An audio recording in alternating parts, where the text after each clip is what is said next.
Alright, so first off, we're going to start with Microsoft's E3 press conference. And you're probably wondering, how the hell do you know anything about Microsoft because you don't even have an Xbox 360? Well, that's true, but I have followed Microsoft for a long time. I do have the original Xbox, and I think I can still, identify with the complaints and the concerns that people might have with Microsoft. So, those are my credentials, but on the other side of the fence, I understand if you're going to make that argument. So that's why I'm going to get it out of the way first, because I have a much higher authority on Nintendo and Sony. As far as my opinion is concerned, it makes a lot more sense to listen to me on those subjects. So we're going to, talk about those last. So anyway, how was Microsoft's press conference? Well, they talked about three main topics, and that would be Kinect, the smart glass technology, which was completely new, and of course their games. Now, let's start off with Kinect. Kinect was in pretty much everything. They made a big deal that everything's going to be Kinect compatible, although maybe not quite as big a deal as they did last year at E3. But a lot of the, there were a lot of third parties that really made it an issue of at least pointing out that Kinect is possible, which surprised me because of how poorly Kinect did and how poorly Kinect seems to function. Now, the ones that really struck me were, first, the Nike Workout Plus, which seemed to basically be a carbon copy of Wii Fit, which makes sense. I mean, it seems like Microsoft's just working with Nike here to kind of, I guess compete in that front, in the fitness front. I mean, obviously it's not the same as Wii Fit. You kind of have to do your own thing, and then you kind of upload the data. But it seems like they're just trying to use Kinect for exercise purposes, which is basically the same thing that the motion controls of Wii do in Wii Fit. So it seems like that's just purely, just another, Microsoft's way of competing. As for how well it'll work, I question it because, if in a perfect world, device, software like that actually seems pretty good. But Kinect is not part of that perfect world, as far as I've heard. I mean, it seems like Kinect is really a flawed device, and it doesn't really seem like it works all that well. Especially considering how they've been throwing down the price, for the last couple of months, just trying to get people to buy the damn thing. So it strikes me that maybe though those workout games in Kinect itself might not work nearly as well. It might not be nearly as effective as Wii Fit. So is it really a competitor? I doubt it. Now the other two were Madden and FIFA. Trying to integrate the sports technology, and the motion technology, and kind of working them together. And it makes me laugh a little bit. I've tried Madden on the Wii, and let me tell you, no matter how much you flick the Madden controller, the Wii mode around, you're still not throwing a football. The motion controls seem fairly useless here, and no matter how many times you have Joe Montana walk up on stage and yell "hike" in front of a machine, you are not going to be Joe Montana. Period. So it almost seems a little futile to actually worry about integrating the Kinect with sports games. I feel like it's the wrong avenue. It's very, at best, at best it's like, it feels very, very cheesy, and at worst, it just doesn't work at all. So, do you want it to feel like that? If you're a game developer, I want to create a game that's good, that people actually want to play, not something that people will play like one time at a party just for shits and giggles, and then they stop. Okay, so moving on from the Kinect, the smart glass technology was the second thing they kind of unveiled in a big way at Microsoft's E3 press conference, and honestly, I was fairly impressed with it, for the most part. Now, they did a couple things good and a couple things bad with it. Namely, I think the coolest thing that they really showed with the smart glass was just the whole asynchronous gameplay kind of idea and making it more of an immersive experience.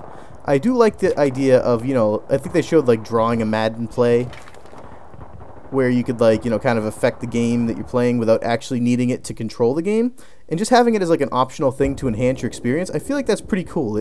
Using that tablet, using that extra screen, I think that's a really good way to do it. And if they have a way to make it asynchronous where you could actually play something on the smart glass in addition, then, by all means.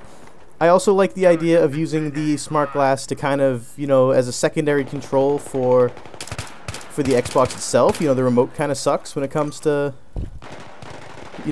handling the Xbox, in addition to the fact that the game controller itself is kind of clunky when it comes to, perusing the Xbox homepage. So having that tablet actually might be pretty cool if they can work that into the game system. I'm not really sure if that's exactly what they want to do, but they showed, switching from one, being able to watch like Netflix on one and being able to link it up immediately with your TV, and being able to surf the internet on one, link it immediately with the browser on the Xbox, which will be Internet Explorer fairly soon, which is very interesting as well.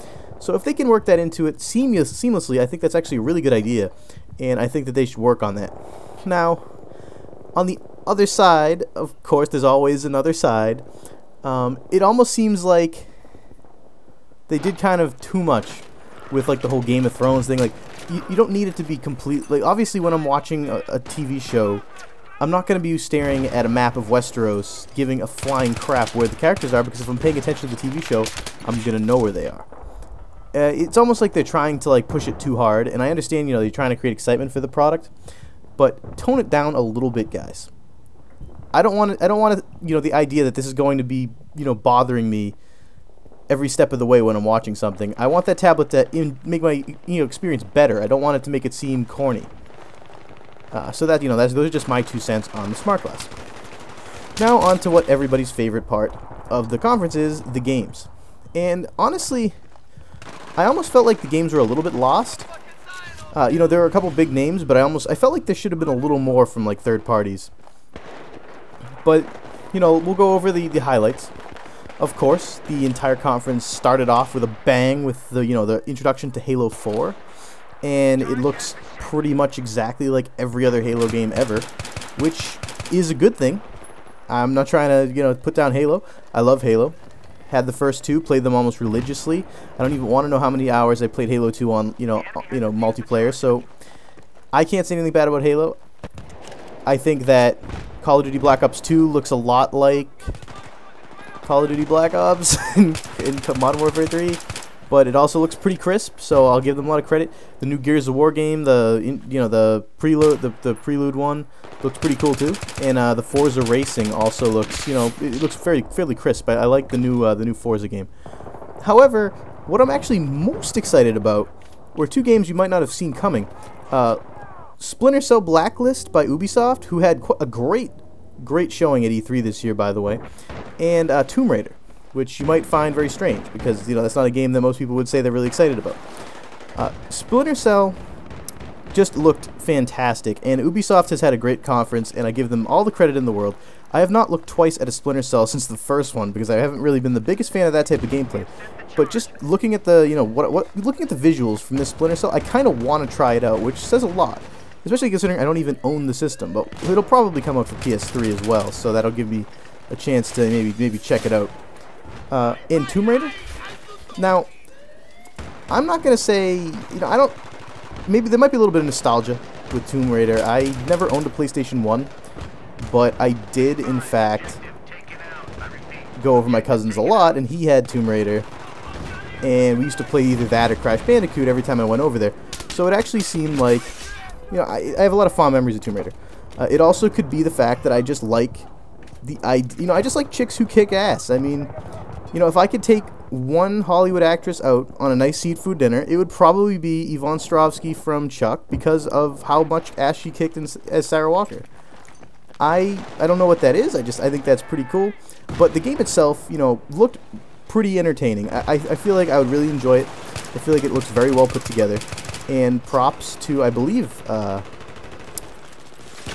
not going to take a guess. I forget who the dev is, but props to them for for putting it out there, and trying again with Lara Croft, because it's been a while since I've seen a really good Lara Croft game, and this one actually looks exciting. So we'll see how that goes. Now, on to the final part of this little of Microsoft's analysis here, and that's into the pros cons of the press conference. Now, on the pros, the usual suspects of games like Halo 4, Call of Duty Black Ops, Gears of War, they all look really crisp, really graphically awesome, and they should really excite the hardcore fans, because they're really, over the next 2 years, they're going to be coming out with a lot of installments of the best franchises on the Xbox 360, hands down. So that should excite people. The Tomb Raider looks to be an excellent game, so check that out, or at least follow it and see how the other reviews and the updates go. Splinter Cell Blacklist looks awesome, so tons of props to Blacklist. I think the smart glass is a really cool technology, and I love the idea that, you know, Xbox needs to be the new home console, you know, the new home device. They have this kind of feel to it, where they're trying to make Xbox more than Xbox. They're trying to make Xbox, like, you know, its own thing, and I think that's great. So on the cons, there's really only the usuals. There's not too many, you know, third-party games or IPs, and I feel like that's kind of a detriment. I know it's late in the console's, you know, life cycle, so there's not going to be a lot of IPs, but still, it's almost not as exciting at E3 when you don't see new things and they're all just old installments of old franchises. There's a little too much focus on Kinect. I think that's, you know, Microsoft's way of competing on the motion controls front, kind of like PlayStation Move, but I don't really think that either of those technologies can match the Wii. And at this point in the life cycle of the system, if they want to add motion controls, they should really be looking for the, you know, the next Xbox, not for 360.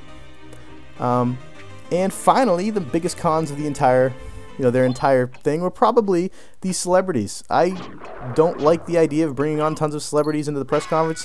Microsoft did it a lot last year. They did a lot this year. They brought in Usher in a horrendous performance, you know, for Dance Central, and then they brought in Joe Montana for what wasn't a very impressive Kinect showing for Madden. And honestly, you know, screw the celebrities, guys. I mean, I love Joe Montana, and I like Usher, but you don't need them to demonstrate your video games for you. We want to see excitement. We want to see new games, new intellectual property. We don't want to see celebrities fail miserably at playing them because they never played them before. We can tell that you paid them to play the game. Usher wasn't even doing the same dance moves as the people on screen were. Joe Montana had never even seen that thing before, like 3 days ago, probably. I don't know. So anyway, that's my 2 cents for the Microsoft press conference, and let's move on. And moving on to Nintendo. Now, Nintendo, I'm pretty sure all the press conferences at this point we can kind of divide into 3 main focuses. And in Nintendo's case, those 3 focuses were Wii U, the 3DS, and everything coming to that, and Nintendo Land. And we're going to tackle each one individually. So we're going to start with the biggest and the, you know, the most important, and that would be Wii U. Wii U is Nintendo's next-gen console, as if any of you guys didn't actually know that already. And basically, the Wii U is their way of trying to integrate a second screen, kind of like the DS, into a home console. I actually really like the idea of the Wii U. Generally, I think that the idea of being able to have 2 screens with the DS was excellent, and the idea of being able to play different things with the, you know, the controller that you do on the TV, being able to shut off the TV, playing it right on the controller, being able to have one person on the controller, one person on a regular, you know, on the TV, and being able to, like, you know, coordinate and cooperate. I feel like that makes the Wii U extremely useful technology, and the issue I have is that I don't feel like Nintendo really gets it across. They have an entire press conference almost entirely devoted to the Wii this year. I mean, to the Wii U this year. I mean, I think there was like they touched a little bit on the 3DS, but they basically said to the guy on 3DS, sorry, we don't have enough time for you. You're going to have your own press conference later. And the guy said that. He's like, oh, well, listen, you know, we're going to have like a 40-minute press conference like tonight or something like that. And because we don't really have time for the Wii U, right? I mean, for anything but the Wii U right now. It's like, okay. And then you have Nintendo Land, which was their big finale, which was, you know, its own thing. But I don't... How could you have your entire press conference based on the Wii U, which Nintendo Land was a part of, based on the Wii U, and not really get across the excitement that really should be with the Wii U? Because I honestly, if I feel like the developers are going the right direction with the Wii U, I would be very excited about it. But based off the demos that I saw at E3, I am not really excited. I think Zombie U did a really good job at integrating the screens, and I think that's the first time I've seen a developer, you know, really put it together. And, you know, once again, awesome props to Ubisoft, because they've had an excellent E3. That's another Ubisoft title, and they have been busy. I mean, I know they had different divisions working on different games and all. I think that, like, the Zombie U is Ubisoft Toronto, but I mean, wow. I mean, I don't think they came out with a bad showing yet. Based off the entire, you know, press conference. I mean, I can't tell you how the real games will turn out. They might all be like 6s out of 10 and, you know, look terrible. But right now, based off of what they showed at E3, I'm very impressed with Ubisoft. And, alright, so then anyway, continuing on with the Wii U, they showed another 2D Mario, which looked basically no different than New Super Mario Brothers for the Wii. I really could not see the difference in graphical quality or anything like that, and I didn't really see how the hell they integrated the Wii U at all. It didn't really seem like the Wii U was even necessary for that game. I mean, it was basically just a Mario game. It was a 2D Mario. So what was the difference? What was the big appeal of playing it on the Wii U? I don't know. And then they brought up Wii Fit. Looked exactly the same as normal Wii Fit, except you could turn off the TV and still play it. Which is a very cool idea. I mean, I like that idea, but it doesn't really seem like... There's not really a lot of excitement there. The only thing that I really, really did like that they showed in demos was Pikmin 3. I never really played the original Pikmins, like, more than, like, passingly, but I like the idea of Pikmin. I think it's, like, a cool kind of, like, management action sort of game there. And I like that real-time strategy. And I think that it looks very crisp, it looks very cool, and I'd really want to try it out at least once. I don't know if I'd ever buy it, I don't know if it's worth my money, I don't know if Pikmin's really up my alley. I'm more of an RPG kind of guy, but I was impressed by the demo. I thought it looked pretty cool. But is that really... I didn't see anything that the Pikmin really required the Wii U for. It's the same complaint. Do you really need the 2 screens for Pikmin? Like, they showed exactly what you could do with the second screen. I don't see that, anything there that you couldn't have done in, like, the bottom corner of the main screen. It wasn't like it was a required thing. And it just baffles me because there's so much possibility for the Wii U, and I don't really feel like they're portraying it at all, despite the fact that they had an entire year to put together 60 minutes to really show how to do it. Alright, so moving on from the Wii U for now, we'll hit the 3DS. The thing I really didn't like was the new Super Mario Brothers. Not only are they creating new Super Mario Brothers for the Wii, they created an even crappier one, which is a completely different game for the 3DS. All it basically did was if Mario could shit gold, like seriously, that's what the entire demo was. He just had gold diarrhea all over the screen. And I don't really see... And they spent that entire time, making jokes about the economy. And all I'm thinking is if the economy's so bad and I have so little money, why the hell would I buy another Super Mario game for the 3DS that doesn't even look that good? It would just seem like a poor decision to even bring that point up. But, I gotta give him some credit, because I really liked Luigi's Mansion. I thought that game looked sick. I think it's gonna look exactly like the GameCube one, and I think it's a great addition to the platform. And it still astonishes me that they could come up with a system like the 3DS, a handheld system, which goes doubly for the Vita, I suppose, that could play games with such high caliber now, compared to, like, I'm used to, playing Pokemon on the Game Boy Color in 2D. I mean, this is just crazy for me. So, I love that. I think that's great. And I'm excited. I don't have a 3DS yet, but I do plan on getting one eventually, especially if titles like this come out. So, just keep adding to the 3DS. I think it's a great system. I think it's a great platform, and I think that there's a lot of potential on that platform. I believe they also showed a new Paper Mario game for the 3DS. Also very excited about that. The Paper Marios have all been great. I haven't played the Wii one, but I am excited for this one, and it looks good. So, on that front, on the 3DS, with the exception of the new Super Mario Brothers, I feel like Nintendo did a good job. The only unfortunate thing is that they only gave the guy like 5 minutes to show as much as he could of 3DS. So, you should focus more on the system. I know that, we use the next gen. It's the only next gen in E3 right now, and you want to really, show it. You could have given it a little more time to 3DS. Now, finally, the last part of the entire E3 press conference was devoted to Nintendo Land. It was meant to be their big finale, kind of like, Xbox did with Call of Duty 2, or PS3 did with The Last of Us. And basically, I was the least impressed by this finale of any other finale. It's basically it's going to be a launch title, so it's kind of like Wii Sports was, in that it's a bunch of little games that you can use the Wiimote in, the Wii's case, or the Wii U's thing in the Wii U's case, for use that technology to do. So it's basically just a way to showcase the Wii U's gamepad. That's all well and good, but it's the goofiest looking carnival game I've ever seen in my life, and the mini games do not really seem like you're getting bang for your buck. The Luigi's Mansion one did not really seem like you actually needed a gamepad to do, because you could just, play on different screens or play online like most consoles do now.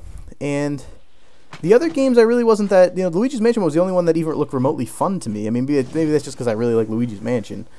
But I didn't really think that the minigames were all that impressive. I thought that the carnival thing that they kept showing over and over again was very underwhelming. And I was like, really? You saved Nintendo Land as your finale? I mean, I guess if you're going completely, like, downhill in terms of, like, which type of gamers you want to attract, then I suppose that it would be a good thing. But for me, as a 20-year-old, I did not find the appeal. The only thing I really liked was Zombie U, and I mean, I saw some promise in some other stuff, but I feel like it could have been a lot better, and it disappoints me that it's come to the fact that I can look at a Nintendo press conference and not be, over the top excited about it. So, to the pros and cons. As I said, Zombie U looks awesome. 3DS, Luigi's Mansion, and Paper Mario look awesome. And I think that the console Wii U itself has great technology that can be made really, really good. Also, give Nintendo some props for being the only company that actually has next-gen hardware to showcase. The cons. Miyamoto's incredible failure with his Pikmin joke. I mean, seriously, wasn't funny at all. Reggie, in general. Seriously, the guy is the least interesting person ever, and they always throw him up there. The guy speaks like he's about to change the world, but everything he says is like boring. And Nintendo Land and the failure to make the point about the Wii U, I feel like were Nintendo's biggest issues in this press conference. You can't have a 60-minute press conference devoted to the Wii U and fail to make your point. Good job, Brad. Okay, and onward to the PlayStation 3 and Sony's press conference. Now, basically, Sony in itself kind of came into this press conference with their main focus, and their only real main focus, in the words of Tretton, were the games. They wanted to attract the hardcore gamers. They think they want to make their stance as the platform with games, as Chad Warden would say. They got the best games. Now, whether that's true is, remains to be seen, but Chad Warden would lead you to believe that they do, and so wouldn't Jack Tretton. So, basically, they made 3 points that they wanted to really get across. As I said, great games is point 1. Second point, they wanted to sort of kind of, go with the Vita a little bit. They wanted to show how it can be compatible with the great games that are on PlayStation 3. The third point they made was the new software that they call Wonderbook, which was not nearly as wonderful as Wonderbook would make it sound like it is. So anyway, to the first and most important topic, of course, PS3 games. There is a lot of excitement to be found here. The E3 press conference for Sony, they focused basically more on games than any of their hardware, or or the Vita, or anything like that. And for the hardcore gamers that really love the PS3 games and the PS3 devs, that should mean a lot of happiness for you guys. So, give it a cheer. They showed a lot of games in a row, and most of the demos looked really cool for them. So, there's a lot of new games to watch out for. The first one being the new Assassin's Creed game. Now, I'm not the biggest fan of Assassin's Creed. I think it's an okay game series. They got a little repetitive. But the demo, where they showed the Revolutionary War naval battles, was incredible. I have not seen graphics like that in a long time, and made me very excited about at least seeing a couple trailers of that game, or maybe some videos of it. I mean, I may never play it. I'm not sure how big of a Assassin's Creed fan I'll be by then. Probably no bigger than I am now. But it was enough to intrigue me just based on the graphical quality alone. So a lot of props, to them for making another great game, and that's once again Ubisoft. So you can keep bringing up Ubisoft, but they keep coming back. Another game to watch out for, the new God of War Ascension series, or not series, new God of War game. Looks pretty cool. It looks a lot like any other God of War, but with slightly better graphics. I think they did a really good job showing Kratos running around gutting goat monsters, but I'm not super excited about it, but I think that it looks pretty cool, and people who are big fans of the God of War series should be thrilled. I need to get around to playing God of War 3 myself. I'm I'm still kind of lacking in that department. I played God of War 1 and 2 and loved them, and then I never played God of War 3. I don't have really any explanation for why that is. But, you know, moving forward. Then there's obviously the, you know, PlayStation All-Stars Battle Royale, which I do not believe for even a second was inspired by the Michael commercial. I mean, yes, the Michael commercial featured all of the PlayStation heroes in one bar talking about this, you know, random gamer, you know, arbitrarily named Michael, who apparently led them all to glorious victory. So, you know, apparently, at the very least, that kid is not terrible at games, because if it was me, it probably would have been a bunch of people cursing my name for killing them so many times. So anyway, as I was saying, definitely not based on that commercial. I mean, I don't care how many times you air that commercial. This game is Super Smash Brothers. I mean, not that that's a bad thing. It's nice that PlayStation's going to be getting their own Super Smash Brothers, you know, like game. But this game was completely ripped off from Super Smash Brothers, and I think it's almost insulting to imply that it isn't. I mean, I know they don't want to come out and be like, oh, so we, you know, ripped off Super Smash Brothers for this game. But Super Smash Brothers, what did it do? It took, you know, the best characters from the best Nintendo franchises, and it threw them all into one game. PlayStation All-Stars does the exact same thing, but with PlayStation's franchises. Anyway, you know, moving forward, All-Stars Battle Royale does look cool, so, you know, I'm interested in checking it out. Just know it's Smash Brothers. I mean, that's all you really have to know about it. It's Super Smash Brothers with Nathan Drake. And, you know, then obviously the two biggest games at PlayStation's E3 were Beyond Two Souls, which is the new David Cage game. Looks great, from, you know, the maker of Heavy Rain. It looks awesome. It stars Ellen Page, who I believe was a great choice for the role as it appears. And you're not going to see that until 2013, I can tell you right now. They just announced it. They definitely just started it. You're not seeing it this year. Maybe not even next year. But it's supposedly going to be PlayStation 3, so, you know, keep an eye out for it as it goes on. I'm sure you'll hear more as it goes. But it looked awesome. Definitely the most impressive thing I saw from the PlayStation 3 press conference was that Beyond trailer. And then, of course, everybody else's favorite trailer was the The Last of Us, which I did admit looked really cool. It was very gritty, extremely good graphics, extremely good setting, you know, apocalypse zombie kind of game. It also was Uncharted.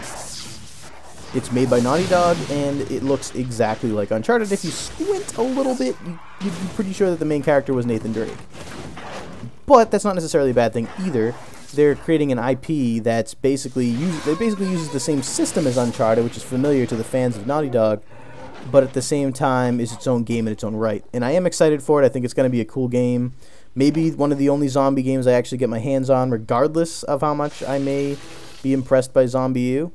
It'll probably be The Last of Us, if anything, for zombies. And yeah, so check out The Last of Us. Also looks pretty cool. Now, for the Vita, I do think that what I saw from the Vita this year has kind of convinced me that the Vita is it's definitely a capable platform. There's a lot of cool things that can be done with Vita. I like the idea of being able to use it in PlayStation All-Stars. I love the idea of being able to connect it, and I like the cross functionality. I think that would be really cool if they could put it in there effectively. I also think that PlayStation has basically given it to the wolves and left it to die. There wasn't a single first-party game for the console announced at E3 this year. Every game that was announced for the PlayStation Vita, of which there were not many, were from third parties, and I just think that's a disgrace.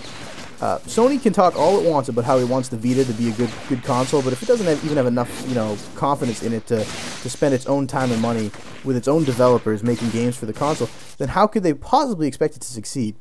I think that needs to change, and I think that the Vita needs some more love by PlayStation if they ever want someone like me to buy it, because I've considered it many times in the past, and I'm not confident enough that it's not going to just be another, you know, failed portable system. And the final thing that PlayStation really did that kind of was out of left field was the Wonder Book, which is basically an electronic interactive video game book that they're planning to come out with the initial interactive book that's going to come out for it. It's called Book of Spells, and it's written by J.K. Rowling. It's kind of like a Harry Potter spin-off kind of book. And while I like the idea, I hated the execution. The book didn't really look like anything. You know, it looked like a book, but the interactive book part of it didn't really look like an interactive book, if that makes any sense. Like, I felt like it was more of a video game than a book anyway, and it was probably the worst 20 minutes of my life. Definitely the worst 20 minutes of E3 watching that presentation. It was awful, it was boring, it broke the entire flow of Sony's conference, and if anything, that hurt them more than any of the games that they portrayed. Alright, so on to the pros and cons of the Sony press conference. The pros, the games. Beyond Two Souls, check it out. The Last of Us, check it out. And all the other games they kind of showed, I didn't really see too many bad demos. So, you know, on the PlayStation conference, they did a really good job showing that games can still be awesome on the system, even though it's on the 6th year of its life cycle. I think that Sony's focus on their gaming over anything else was a great decision. Last year, they spent most of the press conference talking about the Vita. Not as good of a decision. The only way this press conference could have been better game-wise was if The Last Guardian had made an appearance. But I can't fault anyone too much for that. Apparently, I'd rather the game be good than be rushed just so I can be appeased in terms of getting a teaser. But I wish it was a little further in development that they actually had something to show at E3 this year, because it's been like 3 years since it's been announced. And also, the last thing that I really liked about it was the PlayStation Plus kind of movement. Where, I understand where Sony's coming from, and I think it's actually pretty cool.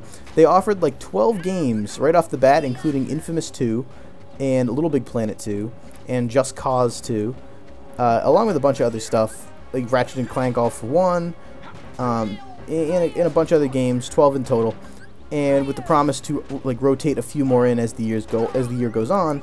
Just completely free with a PlayStation Plus subscription, which is only like $5 a month. So I think that's kind of like a service to the fans who have PlayStation Plus, which is good because I feel like there's not a lot of love there at the moment. In addition, it also seems like it's kind of a good draw to bring new people in, because who wouldn't want 12 new games, all full PlayStation 3 games. I mean, I've never played Virtua Fighter 5, but if it's free, I'll check it out. So, it's just games that you wouldn't be able to get in touch with earlier. Now they're going to be there for you. Alright, so on to the cons. As I said, not enough Vita support. They need to do more with Vita, to give me confidence that it's not going to flop in like 2 days. Second, the Wonder Book. It was horrible. If you're not going to trash it, at least don't show it for 20 minutes of E3. Biggest waste of my time. You couldn't have spent 5 minutes on the Wonder Book? No. You have to spend 20 and make me want to stab myself in the eye. And finally, Jack Tretton is a lame pun raccoon. The guy literally said, "Wow, that was mind-blowing, wasn't it?" right after they showed the main character from The Last of Us shoot a zombie in the head. Yeah. You deserve the crickets for that one, Jack Tretton. So anyway, that is just about it for Sony's wrap-up. Oh, and a drum roll, please, because we are going to enter the final judgment. Everybody asks people, who won E3? That's kind of like the biggest, the biggest question that's asked, come this time of the year. And it's kind of a foolish one, I'll admit, because let's be honest. It's a couple press conferences. It's an expo. It's not a contest, but it is a contest in its own right. Because these guys are trying to give you a reason to buy their items over the next year. They're trying to give you excitement over these items so you want to spend your money on them, and this is how these businesses thrive. Someone with a really, really good E3 might turn their entire company around, whereas somebody with an entirely bad E3 might switch everybody over to the competitor. If Microsoft completely bombed their E3 this year, everyone might decide, hey, maybe Sony's a better alternative for my gaming. Whereas if Sony decided to completely, do something terrible this year, then everyone would be like, well, screw that, I'm going to go to Xbox or Nintendo. So it's really important that you do good things in E3, and I think everybody knows it, even though it does seem kind of foolish to be trying to, tack on a score to a press conference. So I'm not going to try to grade the press conferences, even though I probably could give them sort of a rough estimate of what I believe they're worth. But instead, I'm just going to go over the pros and cons of, of each press conference, the strengths and the weaknesses, and kind of give my own opinion as to which press conference was the strongest. So I'll judge it on, a couple things. Basically, the three categories I will judge are the games, the new tech that's that was focused on and how well it was portrayed, and just kind of any other miscellaneous additions. Usher. So anyway, starting with Xbox and starting with games. I think that Xbox did a fairly good job showing the games that they want to bring into the console next year. A lot of them are old hat in terms of what you may be used to as a consumer of, Microsoft products.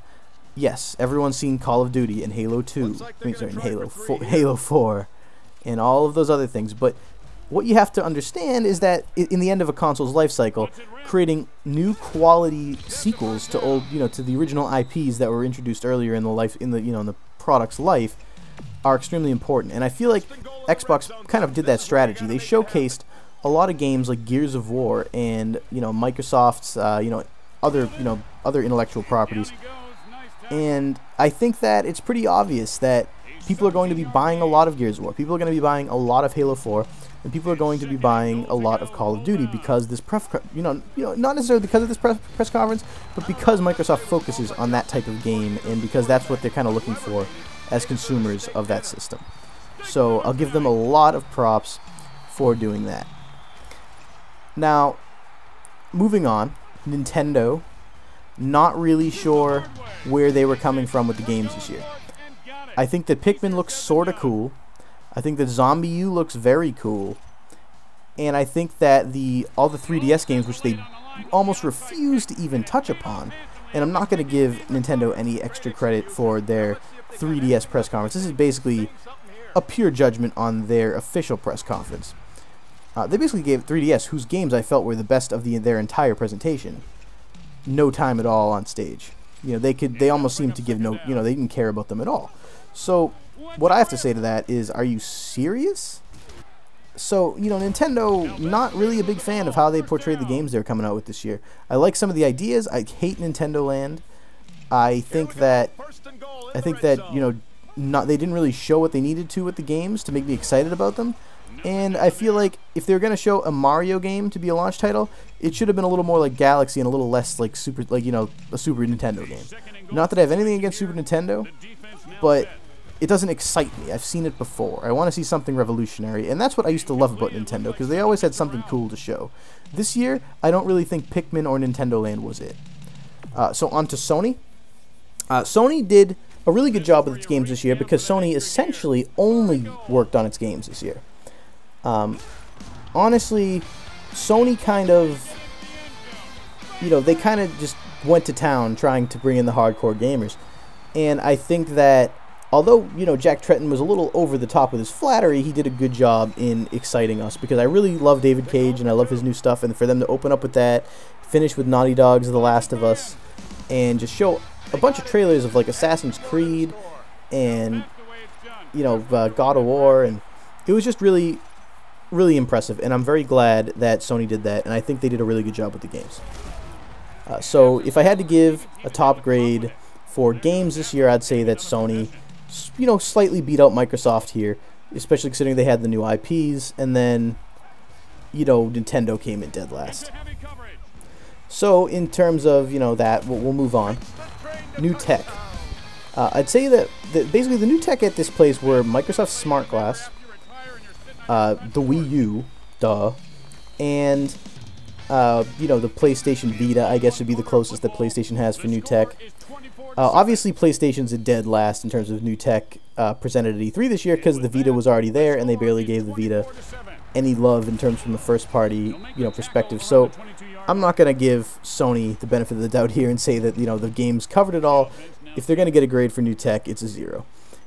So then in terms of, Nintendo and Microsoft, I feel like the Smart Glass was almost made a little too, it's almost like they made it a little too, I don't even know the best way to call it, but I was not really that impressed with how they showed the Smart Glass, but I was really impressed with what they implied the Smart Glass could do.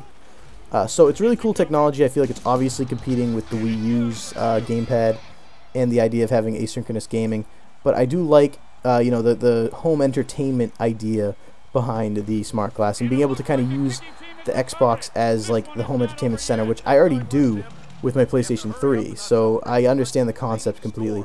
And it was a really good move because a lot of people want to have that one device that can do everything, and Xbox and PlayStation 3 have become devices that can pretty much do everything. Moving on to Nintendo, obviously the Wii U is a great system, and they're the only one to have a new console. Although I don't really think that they got me excited enough about that console, I still have to give them the edge over Microsoft because they're the only ones to have a legitimately new hardware to show. So, you know, in this case, I'd go Nintendo, Microsoft, and Sony. Now, finally, miscellaneous. I'm going to say that Microsoft, they kind of had the worst miscellaneous stuff. They decided it would be a really great idea to bring Usher into it. Let me tell you guys, not a great idea. He sang very poorly and didn't make me want to play Dance Central or whatever the hell it's called. And not that I would have wanted to play it anyway, but Usher actually made me want to play it less. And made me like his own music less. So that says a lot. Nintendo probably comes in second on the miscellaneous stuff because you know, Miyamoto had that really awful Pikmin like presentation thing, and Reggie had his zombie face and his I hate French food and all of his stupidity because he's Reggie. But you know what? I'll give them credit because they at least they didn't try to make it too cheesy or anything like that, and their new, you know, their miscellaneous kind of additions were subtle. So at least they kind of tried to focus on what was you know, meaningful. And finally, Sony probably had the best miscellaneous because they had, of course, the PlayStation Plus giveaway, which basically offered people hundreds of dollars in saving just because, you know, they wanted people to bring people into PlayStation Plus. And you know what? they were the only developer that actually gave away something. So I don't know if that's a sign that they are hurting for money or something, but whatever. So I'll give, you know, we'll go Sony, Nintendo, and Microsoft on that one. So in this case, if you add up the scores, we're going to be going with I believe it would be Sony as number 1, Microsoft as number 2, and Nintendo as number 3. I hate to say that with the Wii U and all, but I still was not too excited by anything that they really did, and I feel like that's a shame. I feel like there should have been better games shown. I feel like there should have been pretty much better everything, and hopefully next year we'll see more from Nintendo in that regard. But anyway, that is my take. Take it or leave it. Just my 2 cents. And thanks for watching, and I'll see you guys later. Peace.